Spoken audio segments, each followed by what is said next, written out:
گاؤں گلزار پور ایک چھوٹا سا گاؤں تھا جہاں بہت زیادہ لوگ غریب تھے۔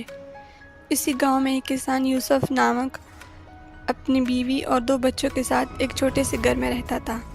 یوسف کی زندگی بہت مشکل تھی۔ یوسف اپنی روزی روٹی کے لیے ایک چھوٹے سے کھیت میں جاتا تھا اور وہاں پر کام کیا کرتا۔ کچھ عرصے کے بعد یوسف کے کھیت خراب ہونے لگے اور پورے گاؤں میں جو بھی کھیت تھے وہ سب بنجر ہو گئے تھے۔ ایک دن یوسف کام کر رہا تھا کہ اس کی بیٹی مریم اور اس کا بیٹا اس کے پاس آیا۔ بیٹی اس کے پاس آئی اور بولی، بابا مجھے بھوک لگی ہے اور گھر میں کچھ نہیں ہے کھانے کے لیے۔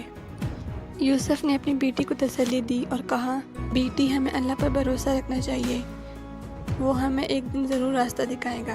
ایک دن یوسف اپنے کھیتوں میں ہی تھا اور کام کر رہا تھا کہ پورے گاؤں میں ایک افواہ پھیلی کہ قریب ہی گاؤں میں ایک بزرگ دانا لوگوں کی مدد کرتا ہے۔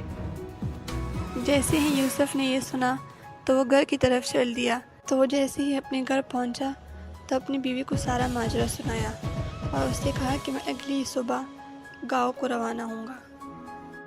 بس جیسے ہی اگلی صبح ہوئی تو یوسف دوسرے گاؤں کو روانہ ہوا اور وہاں پر پہنچ کر یوسف نے بزرگ کو پورا واقعہ سنایا۔